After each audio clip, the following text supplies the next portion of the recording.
한 주 평안히 잘 사셨습니까? 예, 저도 한 주 주님의 은혜 가운데 잘 살았습니다. 우리 그러한 의미로 우리 이렇게 한번 인사해봤으면 좋겠습니다. 형제님을 보니, 자매님을 보니 하나님 살아계십니다. 예, 우리 하나님 살아계십니다.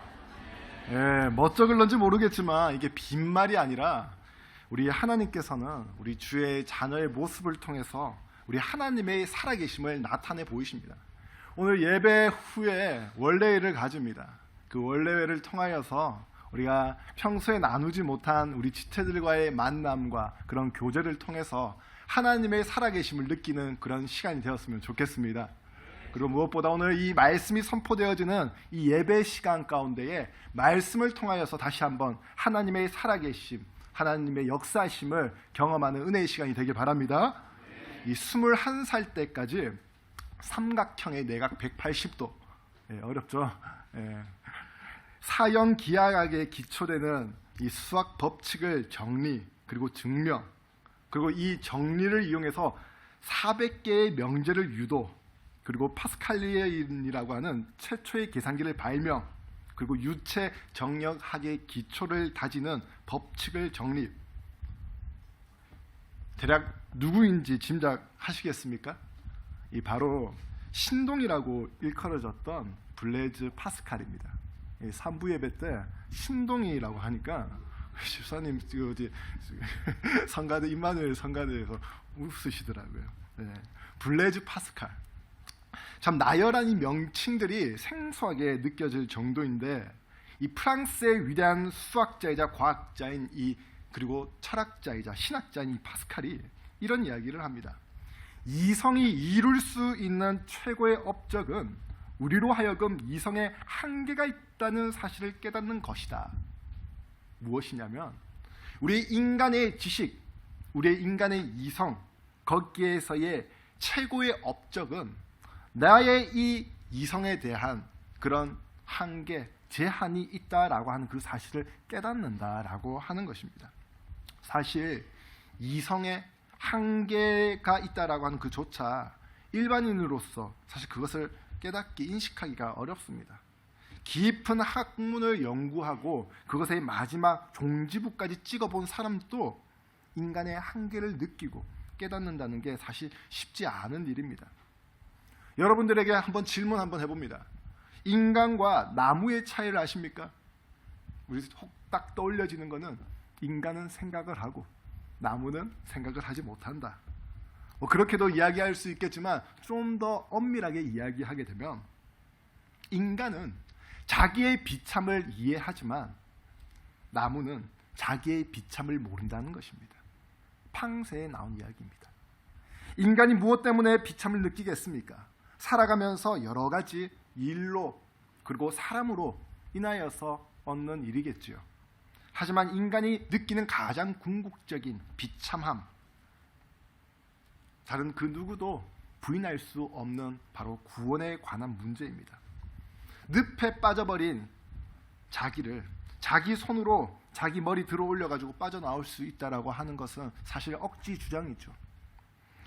그것을 생각하고 그것을 안다면 인간은 구원에 대하여 심각하게 생각해 보았었을 때에 나오는 답은 회의, 절망, 비참함입니다. 파스칼은 자기가 쌓은 그 수많은 그런 업적을, 그런 자기의 위대함을 드러내기보다 이성과 지성에는 한계가 있다라고 하는 것을 드러내면서 인간을 무한과 허무 그리고 위대함과 비참함 사이에서 움직이는 그런 중간자라고 그렇게 이야기합니다.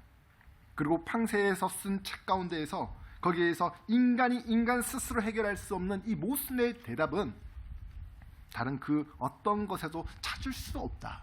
하지만 다만 신의 위대함과 그리고 인간의 비참함을 하나의 모습으로 태어난 바로 한 분에 의해서만 해결되어질 수 있다. 그분이 바로 우리가 알고 믿고 있는 예수 그리스도이시다라고 하는 사실입니다. 우리는 예수 그리스도를 믿음으로 하나님의 속성을 알 수 있고 그리고 우리 인간 자신이 어떠한 존재인지를 알아갈 수가 있습니다. 요한복음 5장 24절 말씀에 내가 진실로 진실로 너희에게 이르노니 내 말을 듣고 또 나 보내신 이를 믿는 자는 영생을 얻었고 심판에 이르지 아니하나니 사망에서 생명으로 옮겼느니라. 곧 인간은 죽을 수밖에 없고 사망으로 치닫을 수밖에 없는 존재인 것을 우리 하나님께서는 예수 그리스도를 통하여서 구원의 문을 열어주셨다라고 하는 사실입니다.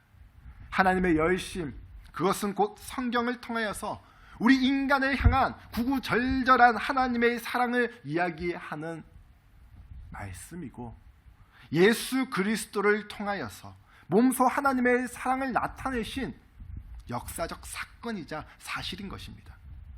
오늘 본문에서 사도 바울을 통해 말씀하시는 이 하나님의 말씀을 통해 예수 그리스도로 말미암아 우리에게 주신 그 은혜가 어찌나 크고 놀라운지를 다시 한번 깨닫고 감사하는 시간이 되길 바랍니다. 우리의 신앙 가운데에 다시 한번 메말랐던 신앙 속에 불이 지펴지고 그 지펴진 불로 인하여서 다시 한번 우리의 삶 가운데에 은혜의 열매가 맺혀져 나아가기를 축원합니다. 오늘 본문에서의 첫 번째 이야기는 하나님 주신 은혜의 경륜을 겸허히 받아들이는 것입니다. 은혜의 경륜. 그것은 무엇입니까? 오늘 이 시간 먼저 그 얘기를 하기 전에 바울이 감옥에 갇힌 이유부터 함께 들여다보길 바랍니다. 옥중서신이라고 일컬어지는 에베소서, 바울이 감옥에 갇힌 이유에 대해서 오늘 본문 1절에서 이야기하고 있습니다. 우리 같이 한번 1절 말씀 한번 읽어보도록 하겠습니다. 이러므로 그리스도 예수의 일로 너희 이방인을 위하여 갇힌 자 된 나 바울이 말하거니와. 바울은 자신을 두 가지의 일로 사로잡히게 되었다라고 이야기하고 있습니다. 그 두 가지 일이 무엇입니까? 하나는 예수 그리스도의 일, 또 하나는 이방인의 일을 위한 것이다 라고 말씀하고 있습니다. 그런데 이렇게 감옥에 갇히게 된 것에 대한 배경에는 이유가 있습니다. 그렇게 하나님에 대한 열심으로 유대교 안에서도 촉망받는 그런 인물로 부각되어졌었는데, 그 사람이 사도 바울이었는데 갑자기 무슨 천지개벽이 일어났는지 예수쟁이로 바뀌어진 이 바울의 모습을 보고 다들 이해가 가지 않았습니다. 가말리아의 문화생에서 하나님의 열심으로 유대교의 핵심 멤버로서 있었던 그가 잘못된 열심으로 살아왔음을 깨닫게 되면서 이제는 예수쟁이로 살아야 되겠다, 이제는 예수님 위해서 살아야 되겠다라고 한 그 이면에는 바로 복음이 있었던 것입니다. 복음은 어두운 인생을 밝히 비춰주는 빛입니다. 복음은 절망을 소망 가운데로 인도해주는 인도자입니다. 진정 바울은 예수 그리스도가 구원을 이루시는 하나님의 방법이심을 알게 된 그 이후부터 길이요 진리요 생명이신 바로 예수님 따라 살고 예수님 위해 사는 삶이 그에게 있어서는 진정한 삶의 가치였고 의미임을 깨닫는 그 순간부터 그는 몸소 행동으로 옮기는 삶을 살게 됩니다. 그렇기에 자기가 스스로 갇힌 자라고 그렇게 표현하는 것은 이 표현 말고는 다른 표현으로 표현할 방법이 없었던 것입니다. 갇혔다라고 하는 그 표현에는 아무리 좋게 표현한다라고 할지라도 본인에게서나 또한 다른 사람들에게서나 썩 좋지 않은 의미로 받아들여집니다. 그렇지 않습니까? 갇혔다. 엄마, 나 갇혔어. 아빠, 나 갇혔어. 좋은 의미로서 난 갇혔어. 이해되지 않는 부분입니다. 그런데 바울은 오히려 예수 그리스도께로부터 사로잡힌 죄인이라고 하는 그 신분이 오히려 자랑스러울 정도입니다. 그만큼 예수 그리스도에 대한 믿음, 신뢰, 사랑, 감동, 감사, 은혜, 그 모든 표현을 이 갇혔다라고 하는 표현 속에 자기의 하나님에 대한 그 마음을 최대한 표현한 이야기입니다. 저와 여러분들은 우리 예수 믿는 크리스천이라고 하는 것에 대한 자부심을 가지고 계십니까? 우리 예수님으로부터 사로잡혀져서 내가 이렇게 믿음 생활하고 있다라고 하는 것에 대한 그런 프라이드를 가지고 계십니까? 그 자부심이, 그리고 그 믿음을 바탕으로 한 그 자부심, 그 프라이드가 우리의 삶 속에서 그런 향기로 나타나는 은혜가 있기를 바랍니다. 바울은 대단했습니다. 사실 1절 말씀 속에 무슨 내용이 있겠냐마는, 그는 1절 말씀 속에 자기가 감옥에 갇힌 이유에 대한 자신의 분명한 사상과 철학과 그 가치관이 그 안에 담겨져 있음을 엿볼 수가 있습니다. 여기에는 욕을 얻어먹을 수 있는 부분 또한 분명히 있었습니다. 그래, 자신을 그리스도에게로 사로잡힌 결과로 예수 그리스도의 뜻을 따라 살아간다라고 하는 그 결단은 알겠는데, 왜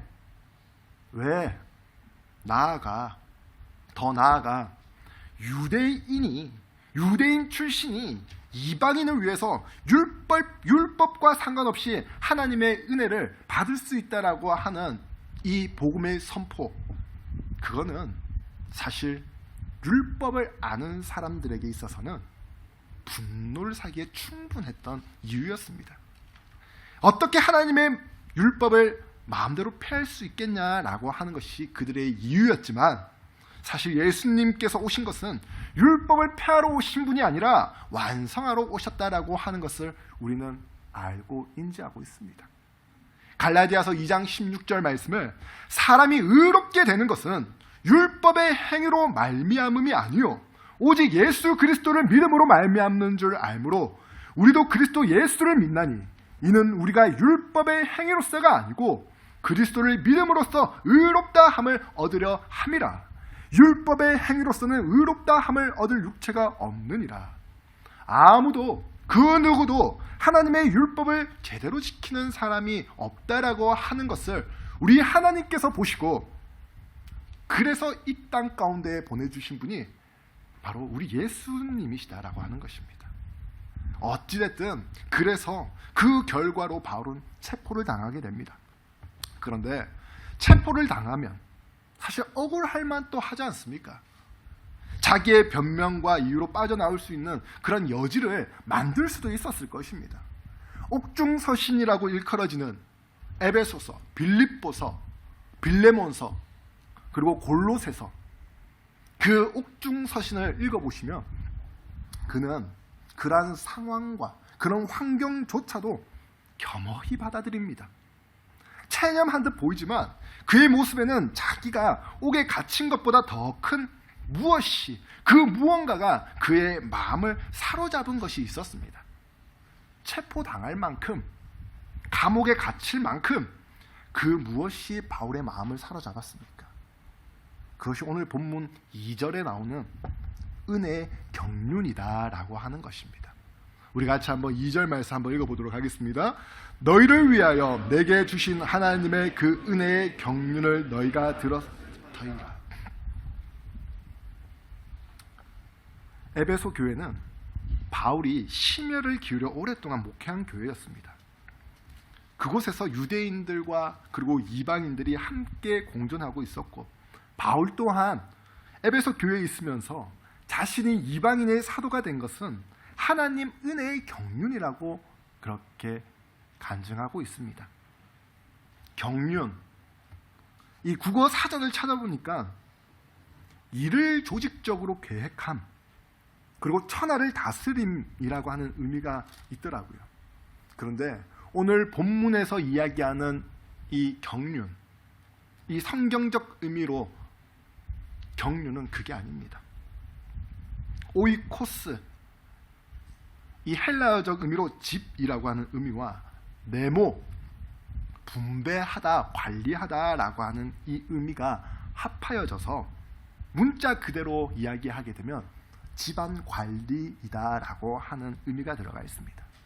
집안 관리, 곧 관리자, 좀 다른 표현으로 이야기하게 되면 청지기, 현대 용어로 이야기하게 되면 직책, 직분, 신분을 이야기한다고 볼 수가 있습니다. 고린도전서 4장 1절 말씀에 바울은 이렇게 이야기합니다. 그리스도의 일꾼이요 하나님의 비밀을 맡은 자, 그리스도의 일꾼이요 하나님의 비밀을 맡은 자. 직분이 단순히 시간 흐르고 흘러서 자연스럽게 이루어진 것이 아니라 바울은 은혜의 직분으로 여겼던 것입니다. 은혜의 직분, 비밀을 맡은 자로서의 이 직분이 유대인들도 그리고 이방인들도 놀랄만한 일을 성취해내는 그런 직분으로 바울은 수행 감당했던 것입니다. 유대인들도 이방인들도 놀랄만한 일이라는 게 바로 그 신분의 차이를 깨는 일이었습니다. 저번 주에도 말씀드렸듯이 유대인과 이방인 사이에는 암묵적인 팽팽한 긴장과 갈등이 있었습니다. 특히 할례받은 유대인들이 할례받지 않고 예수 그리스도를 믿었다, 그리고 크리스찬이 되었다라고 하는 이들을 업신여겼던 일들이 비일비재하게 일어났던 것입니다. 아니, 나는 하나님 말씀 이렇게 아는데, 나는 이 율법을 이렇게 아는데, 쟤는 아무것도 모르는 주제에 예수 이름 하나 알고 그거 믿었다라고 해서 구원받는다라고 하는 사실이 이게 맞냐라고 하는 것입니다. 한 예로 유대인에게 있어서의 할례는 하나님과의 특별한 계약이었습니다. 하나님과의 특별한 관계의 표시였고 상징이었습니다. 그래서 유대인들은 그 할례 자체가 하나님께서 자기들에게 주신 선물이고 택하신 특권이라고 그렇게 생각하고 있었던 것입니다. 그런데 하나님을 진심으로 섬기지 않으면 우리는 분명히 알아야 할 것은 할례는 단지 몸에 상처낸 것밖에 되지 않는다는 것입니다. 유대인들은 자기 잘났다라고 하는 그런 의미로 자기들의 착각 속에 빠져서 잘못된 의와 잘못된 자랑거리로 살고 있었던 것입니다. 우리 옆에 계신 우리 형제님, 우리 자매님 얼굴 한번 보세요. 누군지 잘 아십니까? 이 사람이 얼마나 말씀을, 율법을 잘 지키고 살아가는 사람인지, 이 사람이 얼마나 예수 그리스도를 잘 믿고 잘 사는 사람인지 우리는 모릅니다. 그런데 하나님은 아세요. 내가 어떤 사람이고 내 옆에 있는 사람이 어떠한 사람인지 몰라도 나와 한평생 살아온 부부관계는 알 수도 있을 것입니다. 그런데 20평생, 30평생 사는 분들도 내 남편 누군지 잘 모르겠다, 내 마누라 누군지 잘 모르겠다라고 하시는 분들도 있으신 것 같더라고요. 하지만 하나님은 아세요. 연약하고 부족하고 그 얼마나 잿덩어리인지 하나님은 아세요.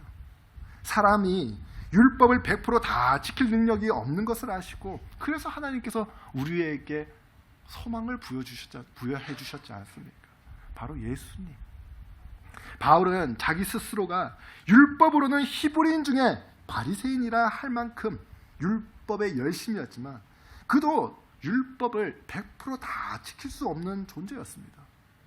다른 사람에게 비했을 때는 자기가 최고의 사람이냐, 완전한 사람이냐, 그렇게 완벽한 사람이냐 살아왔었지만, 그렇게 살아왔었을런지는 모르겠지만 어떻게 해요?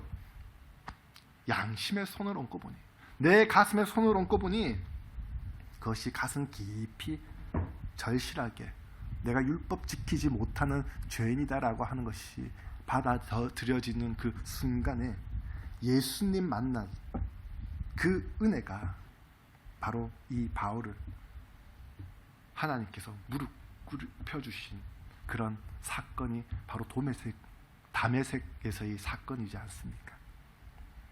그리고 그는 그 은혜의 구원에 감사함으로 끝나는 것이 아니라 이 복음의 비밀을 맡겨주신 것에 대한 그 감사함, 그리고 그 사명을 겸허히 받아들입니다.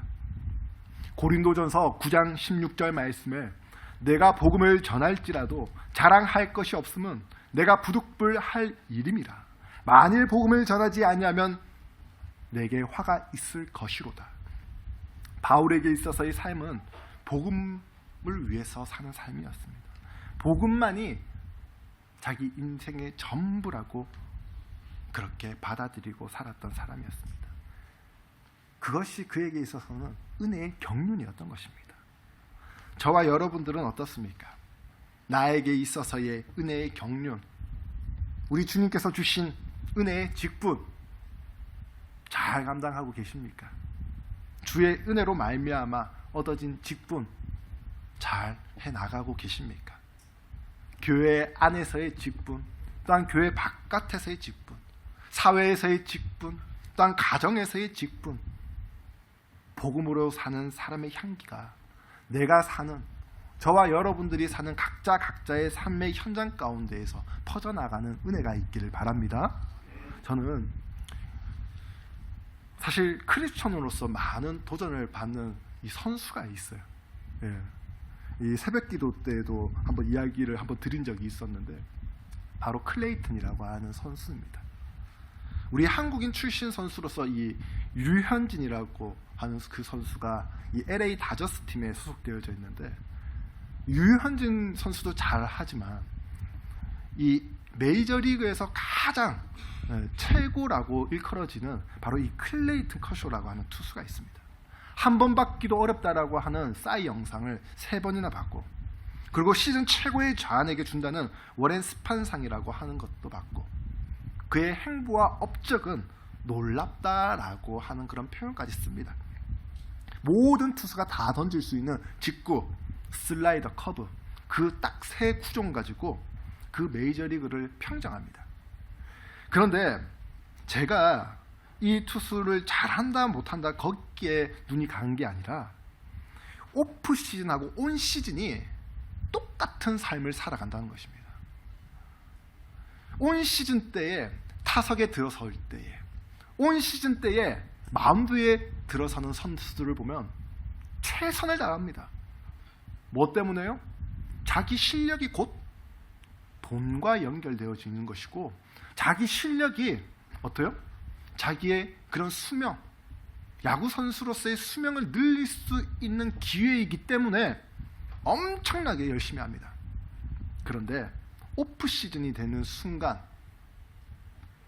다 놓아버리고 허랑방탕하게 생활하면서 살아가는 선수들도 심심치 않게 있습니다. 그래서 방출당하는 선수들도 있습니다.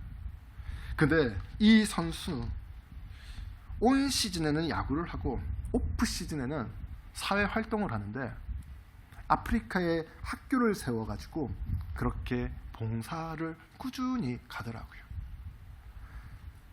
자매로부터 영향을 받아가지고 기독교인이 되고, 그리고 기독교인으로서 내가 어떻게 살아가야 될지에 대한 그런 생각과 고민을 같이 자매하고 이야기하는 가운데에 그렇게 학교를 세워보자라고 하는 그런 실행을 하게 됩니다. 그를 보면 하나님 살아계신다라고 하는 것을 느낍니다. 참 미국이 뭐 다 대단하다라고는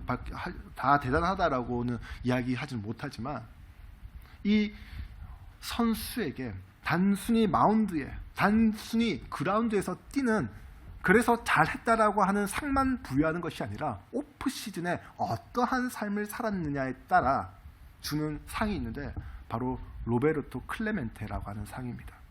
보통 이 상은 30대나 그리고 30대 중후반대에 받을 수 있는 상이라고 합니다. 근데 20대 초반에 그걸 얘기하는 것이 아니라 이 사람이 한 이야기가 있습니다.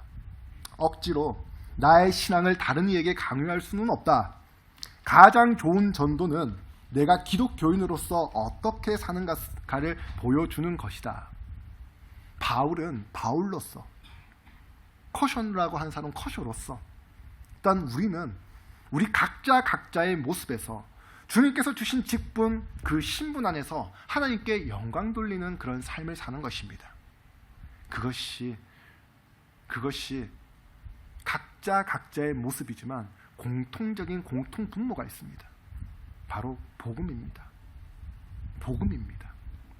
내가 어떻게 구원을 받았는지, 내가 어떻게 살아가고 있는지, 그리고 내가 어떻게 살아가야 할지에 대한 분명한 말씀, 바로 복음으로 인하여서 내가 다시 내 삶의 궤도로 돌아가고, 다시 내가 내 혼자 살았던 그런 삶에서 이제는 하나님의 삶으로 돌아가는 그 계기가 바로 저와 여러분들이 알고 믿고 있는 복음이지 않습니까?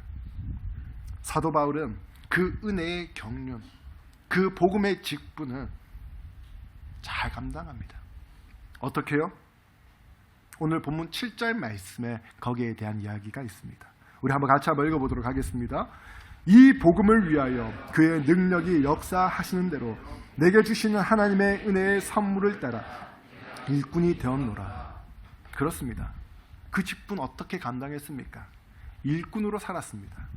일꾼.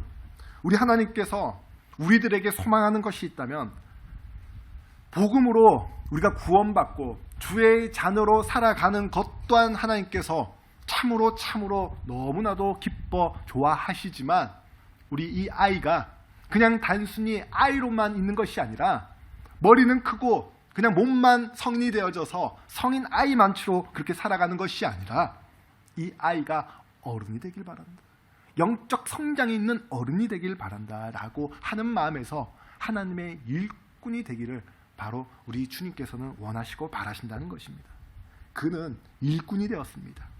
일꾼이라고 하면 우리는 일을 해야 한다라고 하는 그런 책임과 그런 사명을 떠올릴 수가 있습니다. 내가 해왔던 일에 대한 보상, 우리가 하는 일들마다 다 성과를 보이고 다 실적을 내볼 수가 있겠습니까? 없습니다. 그러지 못합니다.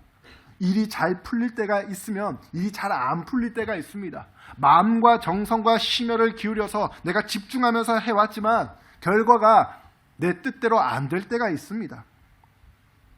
전도서 3장 1절 말씀에 이렇게 말씀하고 있습니다. 천하의 범사가 기한이 있고 모든 목적이 이룰 때가 있다. 세렌디피티라고 하는 단어를 아시는지요? 네, 우리 영어권에서 우리 계셨던 분들은 알 것입니다. 우리 좀 중학교 때나 고등학교 때 영어 공부 좀 하셨던 분들도 알 것입니다. 18세기 영국의 작가 호레스 월풀이라고 하는 분이 처음 사용한 단어인데 이 의미가 예기치 않은 행운, 우연을 가장한 행운, 우연, 행운, 그게 그냥 그렇게 아무나 가질 수 있는 그런 열매입니까? 마키아벨리 전략론에서는 이렇게 이야기합니다. 무언가를 하고자 하는 자는 무엇보다 먼저 준비에 전념할 필요가 있다. 준비. 뭔가 저 사람은 운이다, 행운이다 라고 그렇게 생각하지만 그 운과 그 행운에는 노력이 있었던 것입니다. 준비가 있었던 것입니다. 이 준비에는 세 가지가 있더라고요. 긍정적인 마음과 인내와 꾸준함이 있더라고요. 우리 신앙생활에서도 그렇습니다. 복음의 은혜를 가진 사람으로서의 삶을 살아가는 것이 그렇습니다. 신앙을 가지고 삶을 살아가야 되는데, 그런데 예수 믿기 전에는 그냥 내 몸뚱이 하나 그냥 가지고 살아가면 된다라고 생각했는데, 신앙을 가지고 나니, 믿음을 가지고 나니 신앙이 무슨 혹부리 영감의 혹과 같이 느껴지기 시작한 그런 삶을 보게 될 때면 그것만큼 또 고역이 없지 않습니까? 마음의 근심을 덜어놓으려고 믿음을 가졌는데, 삶의 문제가 해결되길 바라는 마음에서 믿음을 가졌는데, 그런데 그런 문제는 하나하나 해결되어져 가는 것 같지 않고 오히려 짐이 되어져서 힘들어 죽겠다라고 하는 사람들이 있습니다. 어느새부턴가 신앙이 참 마음의 갈등 그리고 어려움을 가져다 주는 것으로 전락해버린 삶으로 고민하고 그렇게 끙끙 앓으며 살아가고 있는 사람이 있습니다. 이것이 소망 없는 이방인들과의 삶과 무엇이 다르겠습니까? 아직도 구약만을 믿고 메시아를 기다린다라고 하는 유대인들의 사고방식을 보게 되면 사실 유대인 이외에는 다 이방인입니다. 이스라엘 외에는 다 이방인들입니다. 그러니까 저희도 이방인들 가운데 속한 부류인 것입니다. 그렇다면 우리는 아직도 세상에서 소망 없는 자의 모습이라고 이야기할 수 있을 것입니다. 하지만 그게 아니지 않습니까? 구약에서도 300번 이상 말씀하셨고 신약에서도 분명히 하나님의 모습으로 현현하신 예수 그리스도를 통하여서 우리가 소망 없는 자가 아니요, 우리가 원수되어졌던 것들을 소멸케 하시고 이제는 성령 안에서 하나님 안에서 하나 되어져서 주님 앞에 나아갈 수 있는 것은 바로 예수 그리스도께서 자기 몸을 친히 버려주신 그 하나님의 선물을 믿는 믿음의 사람이 저와 여러분들 아닙니까? 그렇기 때문에 우리는 하나님 바라보면서 거기에 희망을 찾고 소망을 찾는 것입니다. 아닙니까? 내 앞에 있는 형제님이, 내 앞에 있는 자매님이 그저 소망을 가장해서 다른 마음 가지고, 다른 속셈 가지고 오늘 이 예배의 자리에 나온 그런 사람입니까? 아닙니다. 아닙니다. 그저 내 앞에 있는 자매, 머리 웨이브 잘 됐네, 예배 끝나면은 어느 미용실에서 했는지 한번 물어봐야지 라고 하는 그런 소망 가지고 그렇게 예배를 드리시는 분 없을 겁니다. 우리 앞에 있는 형제님 떡대가 참 좋으신데 어느 스포츠짐에 다니는지 한번 물어봐야지, 예배 끝나고 물어봐야지 하고 그런 소망 가지고 예배 드리시는 분 없을 것입니다. 여기 앉아 계신 저와 여러분들 모두가 바로 예수 그리스도를 통한 구원의 은혜에 감사하고 그것을 확인하러, 그리고 확신하러 오늘 이 자리에 온 줄로 믿습니다. 믿음은 인내입니다. 요한계시록 2장 19절 말씀에 내가 내 사업과 사랑과 믿음과 섬김과 인내를 아노니 내 나중 행위가 처음 것보다 많도다. 요한계시록 14장 12절 말씀에 성도들의 인내가 여기 있나니 그들은 하나님의 계명과 예수에 대한 믿음을 지키는 자니라. 믿음, 긍정적인 마음을 가지니까 믿음이 생긴다. 인내를 가지니까 믿음이 생긴다. 꾸준하게 하니까 믿음이 생긴다. 제 짧은 신앙의 경륜이지만 그거 아니더라고요. 믿음 생활해 나가는 가운데에 삶은 어렵고 힘들고 지치고 할지라도 믿음을 가지고 하나님에 대한 그 믿음의 끈을 그래도 끝까지 이어져 나아가게 할 때에 긍정적인 마음으로 변화케 해주시더라고요. 인내하는 마음을 가지게 해주시더라고요. 꾸준하게 할 수 있는 힘을 주시더라고요. 행여나 내가 삶의 궤도에서 다른 방향으로 나아갈 때에 회개하게끔 하시고 그리고 다시 하나님의 궤도로 갈 수 있도록 그렇게 인도해 주시더라고요. 그런데 바울은 좀 더 예수 그리스도의 은혜를 참 적절한 표현으로 설명하고 있는 그런 부분, 그렇게 그런 생각을 들게 만드는 구절이 있습니다. 바울은 참으로 주님의 일꾼으로 참 뭐라 해야 될까요? 솔솔한 그 맛을 느끼며 살아왔구나 하는 그런 생각을 하게끔 만드는 구절이 오늘 본문 6절과 7절과 8절에서의 말씀입니다.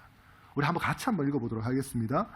이는 이방인들이 복음으로 말미암아 그리스도 예수 안에서 함께 상속자가 되고 함께 지체가 되고 함께 약속에 참여하는 자가 됨이라. 이 복음을 위하여 그의 능력이 역사하시는 대로 내게 주신 하나님의 은혜의 선물을 따라 내가 일꾼이 되었노라. 모든 성도 중에 지극히 작은 자보다 더 작은 나에게 이 은혜를 주신 것은 측량할 수 없는 그리스도의 풍성함을 이방인에게 전하게 하시고, 아무것도 아니었던 신분이 오히려 소외받았고 경멸받았던 이방인의 신분이 복음, 곧 예수 그리스도로 말미암아 상속자가 되게 하시고 지체가 되게 하시고 약속에 참여하는 자가 되는 그런 하나님의 은혜를 얻게 되었습니다.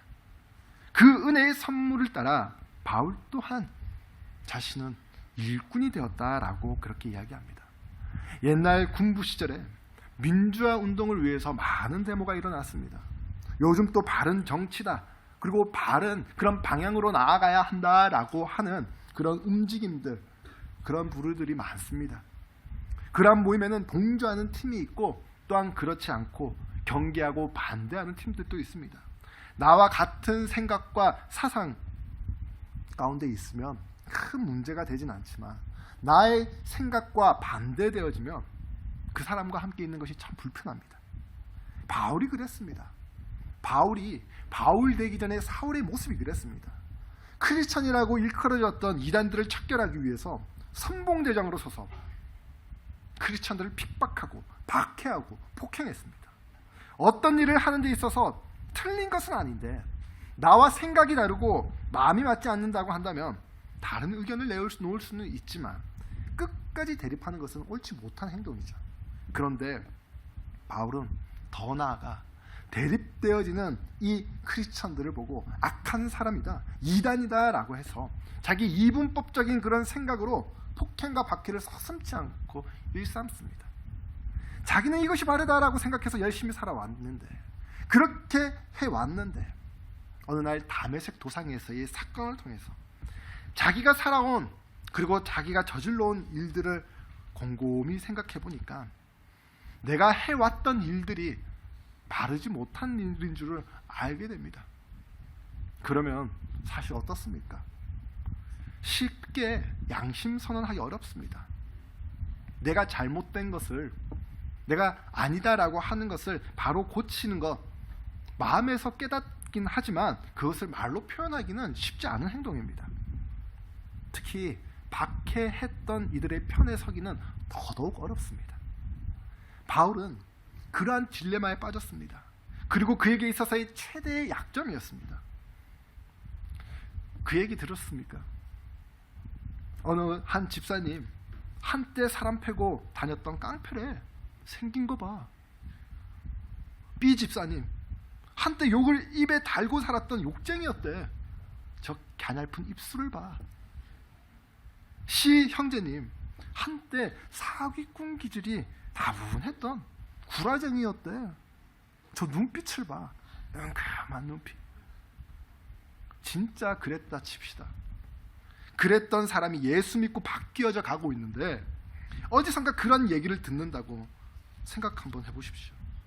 자기도 그런 옛 과거 때문에 괴로워 죽겠는데 그 얘기 들으면 얼마나 쪽팔리고 부끄럽고 마음 아프겠습니까? 내가 지금 이 길에 들어선 거에 맞는가? 내가 이 교회에서 신앙생활을 해야 하는 것이 맞는가? 노래 중에도 과거를 묻지 마세요 라고 하는 노래도 있지 않습니까?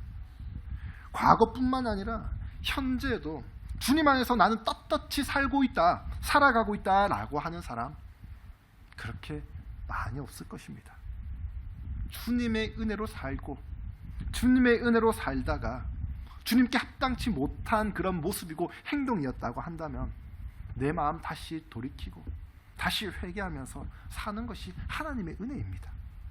그런데 오히려 바울은 과거를 드러내요. 자기의 치부를 드러내요. 상처이기보다 그것을 반면교사 삼아가지고 오히려 하나님의 은혜임을 깨닫고 주님 주신 은혜가 너무 커서 그리스도의 복음을 전달하는 복음 전달자로 자처합니다.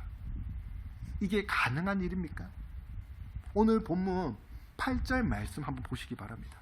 모든 성도 중에 지극히 작은 자보다 더 작은 나에게 이 은혜를 주신 것은 측량할 수 없는 그리스도의 풍성함을 이방인에게 전하게 하시고 자기를 지극히 작은 자보다 더 작은 자가 나이다 라고 그렇게 표현합니다. 바울 어떠한 사람이었습니까? 총망받는 사람이었습니다. 바울 어떠한 사람이었습니까? 머리 두뇌 명석한 사람이었습니다. 리더십이 있었고요. 그리고 거기에 따른 또한 재능도 있었고요. 실력도 있었고요. 어딜 가도 꿀리지 않는 그런 능력자였습니다. 그런데 복음으로 이렇게 자기를 낮추는 모습, 자기의 치부를 드러내놓고 그것이 은혜였다라고 말하기 쉽지 않습니다. 하나님께서 인도하여 주셨다라고 말하기 참 쉽지 않습니다. 자기는 시험에 불합격했는데 합격한 친구를 위해 진심으로 축하해주고 거기에 모자라서 자기 친구 유명대학교 붙었다고 자랑까지 하는 일 쉽지 않습니다. 자기 아들은 병에 걸려서 힘들어하고 있는데 남의 자식은 운동회에서 상 받았다는 얘기 듣고 잘했군요 칭찬하며 기뻐해주는 일 쉽지 않습니다.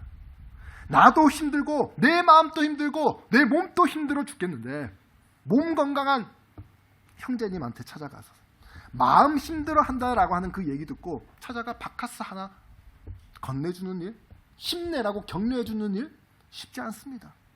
사업상 을의 입장이라 어쩔 수 없이 비율을 맞춰야 하는 그 갑질하는 사람에게 진심으로 기뻐 상대방을 대하는 일 쉽지 않습니다. 과거의 어려움이 지금 또 이어져서 왜 나만 겪는 고난이라고 신세 한탄할 수밖에 없는 그런 모습인데 지금까지 아무 어려움 없이 살아가고 있는 형제에게 다가가 기쁘게 예수 복음 전하는 일, 이게 쉬운 일이냐 말입니다. 이게 쉬운 일이냐 말입니다. 내 몸 하나 가누기도 힘들어 죽겠는데 어떻게 남까지 생각할 수 있겠냐 말입니다. 하지만 우리 하나님 뭐라고 말씀하십니까? 아니요, 우리 하나님께서 우리에게 어떻게 대해 주셨습니까? 아끼는 자기 아들 독생자 예수 그리스도를 아낌없이 내어주신 그 은혜, 그 은혜로 우리가 이렇게 살아가고 있지 않습니까? 진정 은혜가 임한 사람이라면, 진정 은혜가 임한 사람이라면, 진정 은혜가 함께 공존하고 있는 사람이라면 가능합니다. 그것이 저와 여러분인 줄로 믿습니다. 좀 우습게 들릴 수도 있겠지만 그걸 한번 느꼈던 게 이때까지 계속 느끼고 있지만 이 원시 성을 가진 한 사역자님이 하나님의 은혜로 작년에 결혼하게 되었습니다. 그리고 결혼하고 오더니 더 큰 은혜가 임해졌더라고요. 뭐라고 하니까 뭐든지 다 시켜달라고, 뭐든지 다 하겠다고. 그전에는 그러진 않았는데, 그전에는 깨제제했던 그런 모습이 은혜 받으니까 풍성하고 넉넉한 그런 마음의 도량과 모습으로 바뀌어지게 된 것을 보게 되면서, 야, 하나님의 은혜가 이런 거구나. 주님 안에서 참 성화된 사람의 모습에서는 진짜 그것이 은혜다라고 말하는 사람의 그런 모습 속에는 이런 말이 맞는지 모르겠지만 그냥 오로라 같은 게 보여지더라고요. 까무잡잡한 성도님에게 그 이면에 그런 밝은 그런 모습이 보여지더라고요. 중학교 때 이 오체 불만족이라고 하는 책을 읽고 손발 없는데도 불구하고 이렇게 열심히 사는 사람이 있구나 하면서 도전받았던 때가 있었습니다.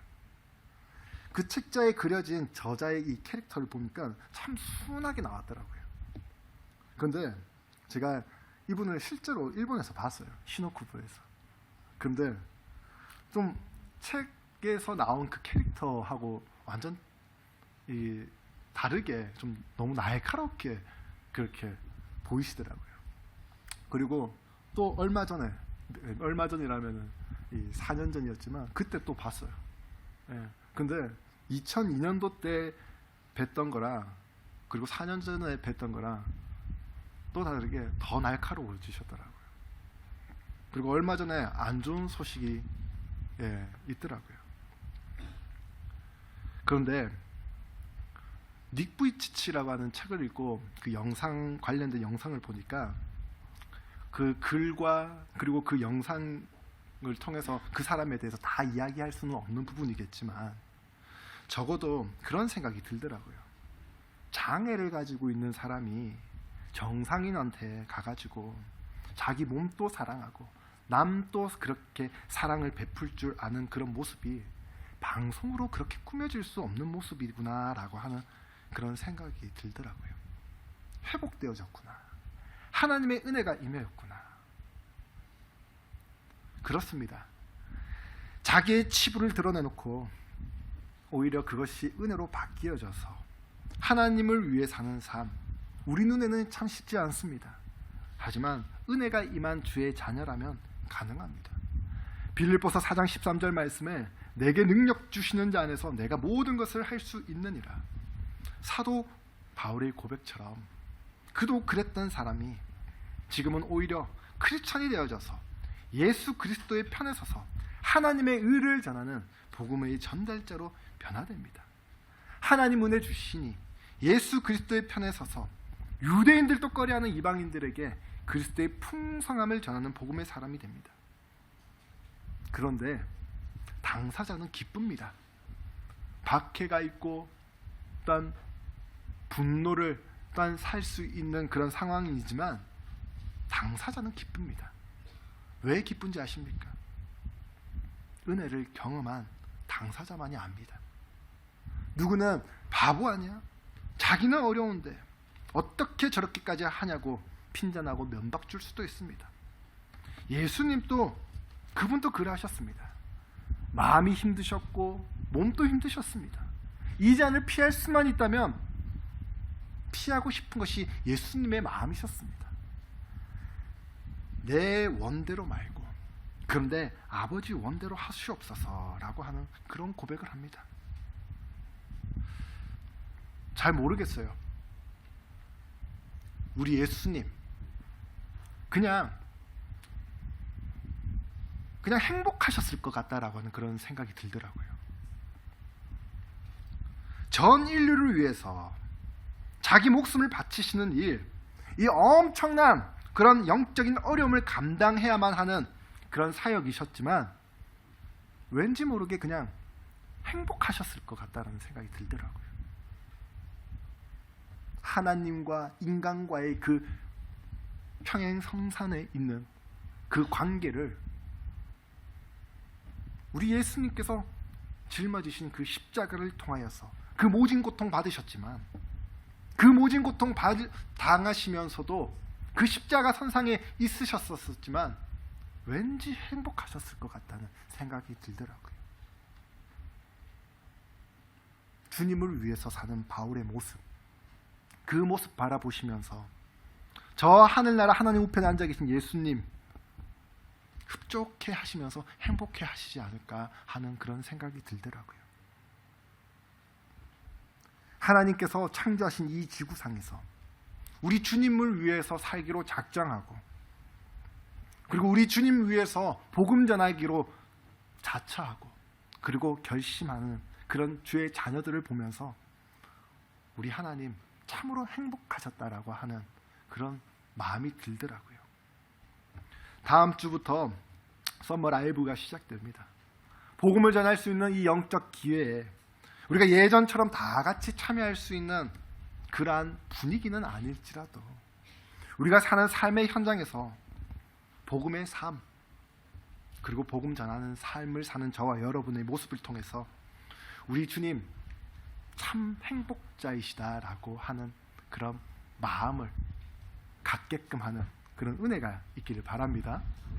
우리 또한 주님의 행복 때문에 우리 또한 이번 한 주도 행복한 한 주가 되길 우리 행복자 예수 그리스도의 영광을 위해 나아가는 은혜가 그리스도의 이름으로 있기를 축원합니다.